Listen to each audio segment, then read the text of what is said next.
Hello beautiful people, narito muli ako at ngayon ay gusto ko lang ipakita sa inyo kung ano ang buhay dito sa Canada, ang malamig na bansa kapag ganito ang winter. So ito po yung nakikita nyo ngayon ay ang daming snow ngayon. Mabuti na lang at nag-shovel ang aking asawa kaninang umaga. Pero tignan nyo naman, nag-snow na naman. Kaya kahit na nag-shovel na ay kapag tuloy-tuloy ang snow ay talagang mapupuno na naman ang aming driveway at ang aming tuktok ng sasakyan. So ngayon mga kaibigan ay ito po ang buhay namin pero wala kaming magagawa dahil dito na kami nakatira. So anong gagawin natin?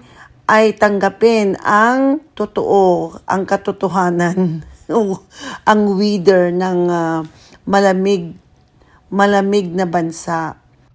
Pero ang akala ng iba ay madali lang ang buhay namin dito sa Canada. Hindi po. Kung tutuusin ay mahirap din dito kapag ganito ang aming season, winter season. Malamig at punong-puno ng snow yung mga sasakyan. Paggising mo ng umaga ay ganyan po ang nakikita natin. Nakikita namin na grabe ang kapal ng snow. Kaya kailangan magbanat ng buto para linisin ang sasakyan mga kaibigan. So yun lang po ang gusto ko rin alam sa inyo na ang buhay namin dito sa Canada ay hindi po madali.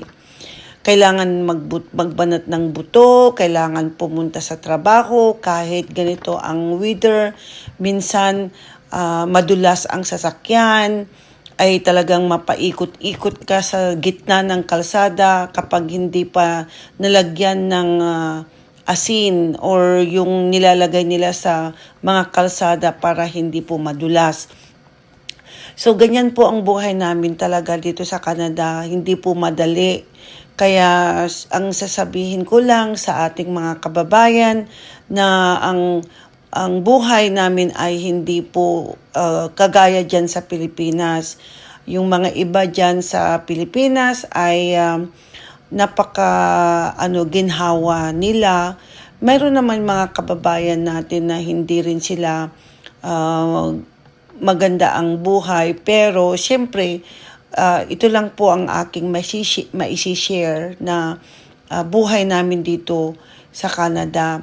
Lahat naman ng sitwasyon ay iba-iba, hindi tayo magkakaparehas. May mga tao na parang wala lang, yung parang hindi sila nakakaramdam ng hirap, pero meron ding mga iba na talagang ginhawa talaga na hindi nila nararanasan ang hirap. Pero ito lang po ang mai-share ko kasi para masabi ko lang na hindi naman madali talaga ang buhay dito sa Canada. Kaya kung hindi kami magtrabaho ay walang pambayad ng mga bills namin dito. Kasi dito sa Canada ay lahat po ay bills dito. Kung naririnig nyo yung tunog ng pagkukuskus ko dyan, ay kinukuskus ko, tinatanggal ko yung ice. Naging ice na kasi yung snow kasi siyempre magdamag na hindi po nalinisan. Kaya yung ice ay yung snow ay magiging ice.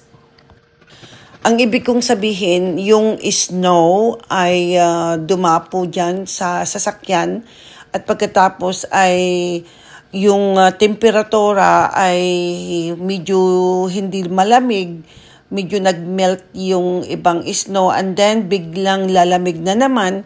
Kaya yun po ang mangyayari, magiging ice. Kaya kung narinig nyo yung kinukuskus ko dyan ay ice na po yun. Kaya yan po ang gusto ko lang iparating sa inyo na ang buhay talaga dito sa Canada ay talagang mahirap din, especially pag ganitong winter.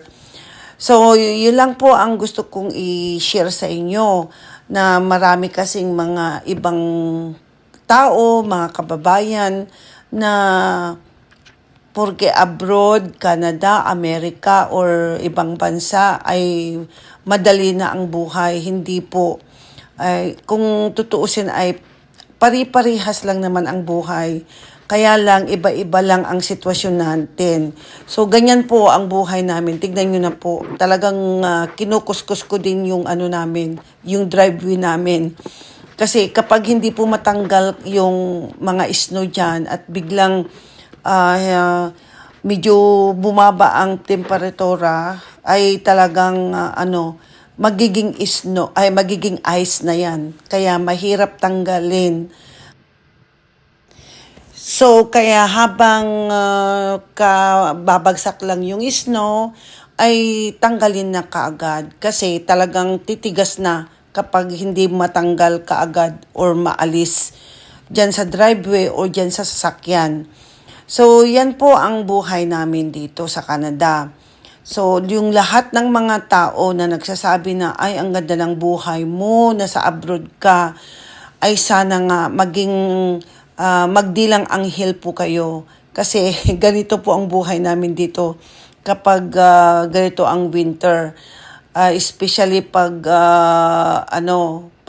mag-freezing rain ay talagang madulas ang aming daanan dito, ay talagang grabe, nakakatakot din kapag freezing rain. Actually, ayaw ng asawa ko na pagsyubelan ako dahil meron po akong problema sa likod. Kaya sabi ko, lang naman, hindi naman masyadong makapal. At yung pamangkin ko po ay ayaw kung pagsyubelan kasi po may karamdaman siya dyan.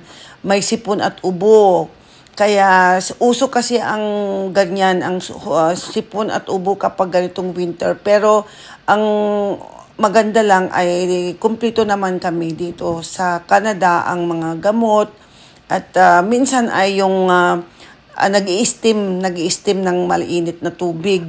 Yun po ang maganda, yung mag-steam ng mainit na tubig. Ilagyan mo ng kunting asin at ilagay mo yung steam sa mukha mo doon sa pinakulo mo na tubig. Yun po talaga ang the best na gamot kapag ganito ang namin, yung karamdaman namin na nag-uubo or nagsisipon.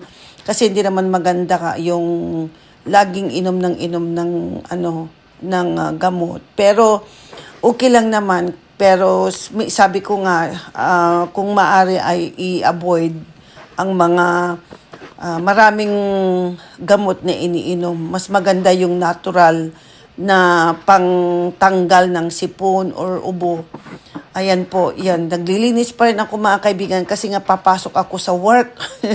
May pasok po ako sa trabaho kaya nag-aapura po ako dyan. Okay, everyone, maraming pong salamat and I hope na nakabigay ako ng kaalaman din sa ang buhay-buhay namin dito sa malamig na lugar. Thank you so much for watching. Bye!